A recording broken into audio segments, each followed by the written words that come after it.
Bonsoir à tous. Ce soir, nous allons parler de console portable de chez Sega, la Game Gear, et de Nintendo, la Game Boy. Donc là-dessus, nous allons faire la différence. Donc là, je vais vous montrer les consoles. Donc les voici. Donc celle-là, c'est la Game Gear et celle-ci, c'est la Game Boy de Nintendo et Sega.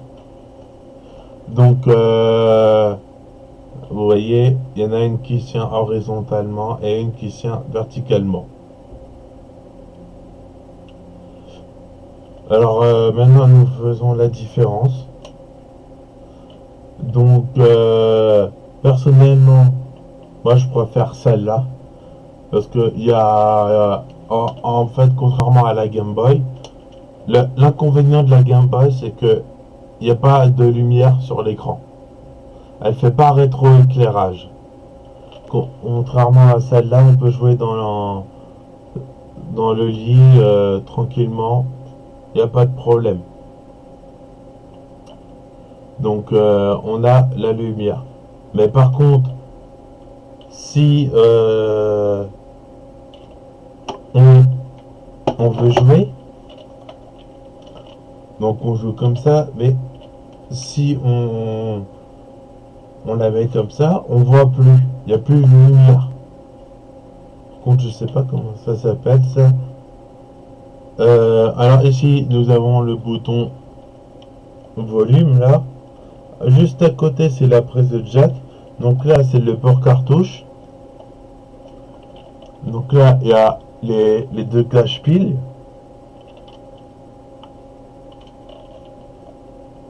Donc le bouton bleu, c'est le bouton start. La croix directionnelle, donc l'écran. Et ça, c'est la croix directionnelle. Les boutons 1 et 2 pour jouer.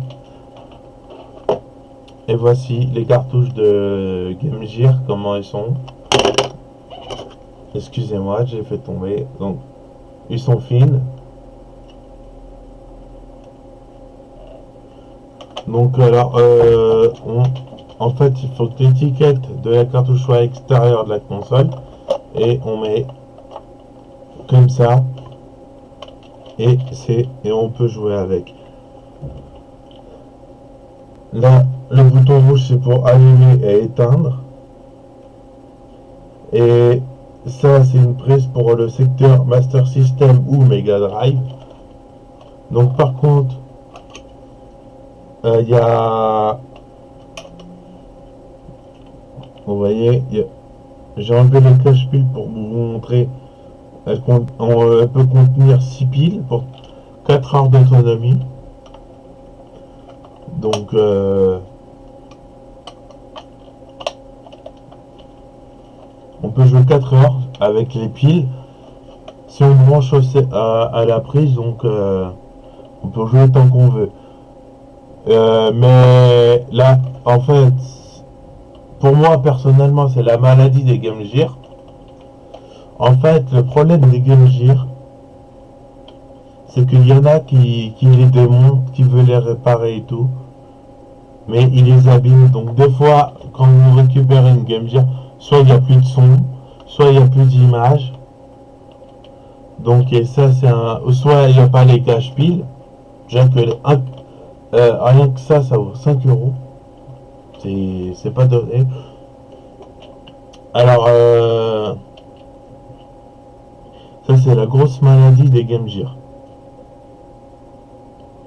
Donc après, ce qu'on peut faire, c'est que en fait, on peut la faire modifier pour mettre un port-manette pour jouer à deux et un branchement pour brancher à la télé. Comme ça, il y en a un qui joue avec la console portable et un qui joue à la télé en fait. Donc après, bon, ça c'est pas plus mal. Mais le problème, c'est que Après, il faut faire des trous dans la coque de la console. Et, et je trouve ça moche. Après, ça fait une console de salon. Donc maintenant, passons à la Game Boy. Donc la voici. Alors comme je vous ai dit, donc alors là, c'est le haut-parleur. Les deux boutons gris, il y a Start et Select. Que sur la Game Gear, il n'y a que Start, en fait, le bouton bleu. Là, le bouton rouge, c'est A et B, comme sur la NES. La croix directionnelle, là. La croix un peu façon manette NES. Donc, le bouton on-off. Et là, je sais pas si vous allez voir. Ici, il y a un truc pour verrouiller quand vous mettez les cartouches en fait de jeu. Donc pour pas que la cartouche elle s'enlève, je vais vous montrer. Derrière, j'ai le cache-pile. Hein. Celle-ci par contre elle est à moi. Et alors là il y a 4 piles seulement à mettre. Il y a une autre version de Game Boy qui est version relookée, donc c'est la version Game Boy Pocket qui est plus qui est plus petite en fait. Mais après si pour les collectionneurs il faut la vraie version, donc celle-là, la même personnellement. Après moi je vous parlais de l'écran, donc l'écran elle fait pas rétroéclairage. Mais il y a une solution pour faire rétroéclairage. C'est une modification. Donc il faut ouvrir la console, il faut changer l'écran et il faut la modifier. Comme ça, on peut jouer dans le lit avec. Donc après, ça va éclairer l'écran. Ça va presque. Ça dépend de la couleur, mais en général c'est vert. Donc ça va être vert clair allumé avec des LED autour de l'écran. Donc alors là que je ne me trompe pas, c'est le contraste, donc la lumière de l'écran en fait, pour rendre plus foncé ou plus clair. Et là c'est le volume. Là, le petit capuchon, c'est pour le câble Link. Un exemple, si on veut jouer à Pokémon à deux ou faire des échanges, on peut brancher.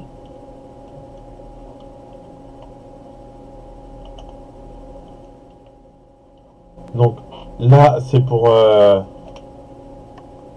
de mémoire, c'est pour le secteur. Et là vous avez une autre prise, c'est pour la prise jack, donc le casque et tout, les écouteurs et tout.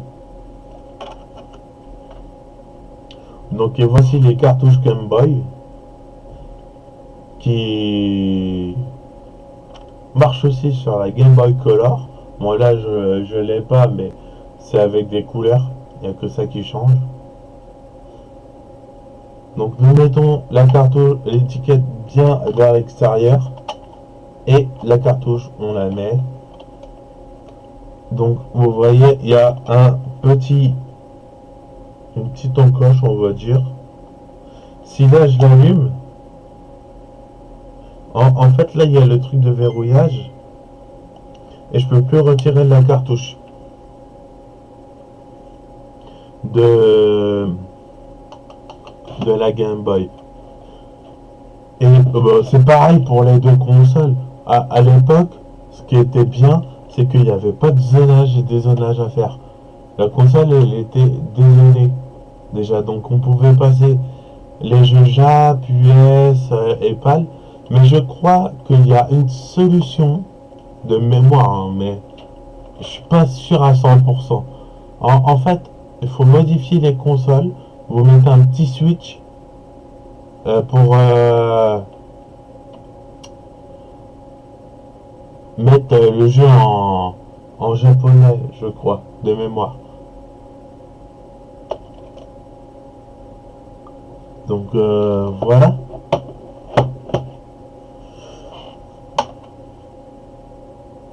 Alors là maintenant nous allons passer à un accessoire qui concerne toujours la Game Boy mais qui est sur la Super Nintendo. Donc c'est le Super Game Boy. Donc le Super Game Boy en fait c'est un adaptateur qui permet de jouer au jeu Game Boy sur la Super Nintendo. En fait quand vous n'êtes pas en déplacement, là je suis chez moi, si j'ai envie de jouer à la Game Boy, je mets le jeu comme ceci. Je le mets dans la Super Nintendo et après j'allume ma Super, ça fonctionne, il n'y a aucun problème. Donc après Tetris, ça va afficher tout l'écran, mais il y aura des jeux comme un exemple Pokémon version Or, il y aura juste l'écran de la Game Boy de mémoire. Donc ça par contre c'est l'inconvénient, mais c'est mieux parce qu'il y a les couleurs en fait, et que sur la Game Boy il n'y a pas de couleurs. Il n'y a pas assez de lumière.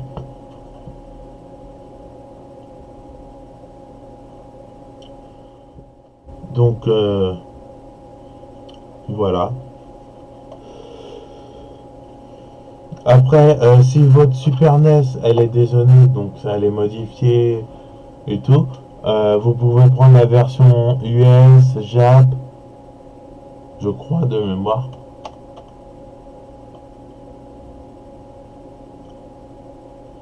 Donc voilà pour cette petite vidéo entre la Game Gear et la Game Boy, plus le Super Game Boy. Donc alors je vous dis alors à bientôt pour de nouvelles vidéos, et le test de Noël il est toujours maintenu. Donc et j'aimerais vous poser une question. Moi en fait je souhaiterais faire une vidéo FAQ, foire aux questions. Si vous avez des questions concernant le rétro gaming,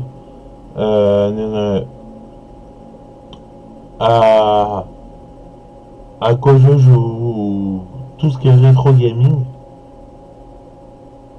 pourquoi par exemple j'ai modifié ma Super NES pour les jeux US, exemple. Il n'y a pas de problème, vous pouvez m'envoyer un message privé sur Facebook. Donc je vais faire une vidéo, mais ça c'est pas encore fixé. Mais je dis pas non pour cette vidéo. Donc si vous avez des questions, il n'y a pas de problème. Donc voilà. Voilà pour cette vidéo de ce soir. Donc je vous dis alors à bientôt pour de nouvelles vidéos. Allez, ciao!